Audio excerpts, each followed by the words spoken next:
కామారెడ్డి జిల్లాలో municipal guest house దగ్గర, municipal office దగ్గర నిర్వహిస్తున్న సర్వశిక్ష అభియాన్ శాఖలో పనిచేస్తున్న అందరికీ హృదయపూర్వకంగా నమస్సులు తెలియజేస్తున్నా. శ్రమదోపిడికి గురవుతూ సరైన వేతనాలు లేక కుటుంబాలు రోడ్డు మీద పడ్డ అర్థం చేసుకునే స్థితిలో ఈనాడు సమాజంలో కరువైపోయిన దుస్థితిని మనం గమనిస్తున్నాం. గౌరవ ముఖ్యమంత్రి రేవంత్ రెడ్డి గారు, వారికి దగ్గరగా ఉన్న గౌరవ హర్షవర్ధన్ రెడ్డి గారు, మీకు మేము ప్రాధేయపడుతున్నాం. మా కామారెడ్డి జిల్లా పక్షాన పిఆర్టీ తెలంగాణ, అదే రకంగా సర్వశిక్ష అభియాన్ ఉద్యోగస్తులందరూ, అంటే ఇక్కడ పీటీఐ నుంచి ఎస్ఓ వరకు సిఆర్పీలు అందరం కలిసి వేడుకుంటున్నాం. ఈ ఉద్యోగాన్ని నమ్ముకునే బతుకుతున్నాం. నాణ్యమైన విద్యను అందిస్తున్నాం. మండల స్థాయిలో, జిల్లా స్థాయిలో సేవలు అందిస్తున్నాం. కానీ 7,400 రూపాయలు కొందరికి, 4,000 రూపాయలు కొందరికి, 12,000 రూపాయలు కొందరికి, 20,000 రూపాయలు, లాస్ట్కి 30,000 దాటి జీతాలు లేని దౌర్భాగ్య స్థితిలో ఉన్నాం.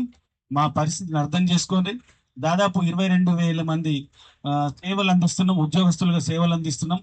మా అందరినీ పర్మిట్ చేసి విద్యాశాఖలో విలీనం చేసి 0100 కింద మాకు జీతాలు ఇస్తే, ఇంతకంటే నాణ్యమైన పనులు చేసి మేము ఈ ప్రభుత్వానికి ఎప్పుడు రుణపడి ఉంటామని మరి హర్షవర్ధన్ రెడ్డి గారికి, అదే రకంగా గౌరవ రేవంత్ రెడ్డి గారికి, ముఖ్యమంత్రి గారికి విజ్ఞప్తి చేస్తూ మాకు న్యాయం చేయాల్సిందిగా ప్రార్థిస్తున్నాం. We want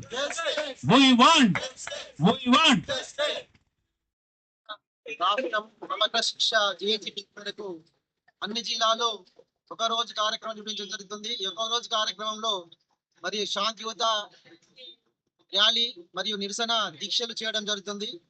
మరి కామారెడ్డి జిల్లాలో పనిచేస్తున్నటువంటి 600 మంది సమగ్ర శిక్ష ఉద్యోగులు ఈ రోజు మున్సిపల్ ఆఫీస్ వద్ద మేము దీక్ష చేస్తున్నాము. ఆ సమస్యలు ఏంటిదంటే, 18 సంవత్సరాలుగా మేము సమగ్ర శిక్ష ఉద్యోగులుగా పనిచేస్తున్నాము. ఈ 18 సంవత్సరాల నుంచి చాలని వేతనాలతో పనిచేస్తున్నాము. మరి ఈ చాలని వేతనాలతో మాకు ఏదైనా అనారోగ్యానికి గురైనప్పటికీ కూడా ఒక రూపాయి కూడా గవర్నమెంట్ ఇస్తలేదు. మా చనిపోయిన ఉద్యోగులు చాలా మంది ఉన్నారు. కనీసం ఒక రూపాయి ప్రభుత్వం చెల్లించడం లేదు.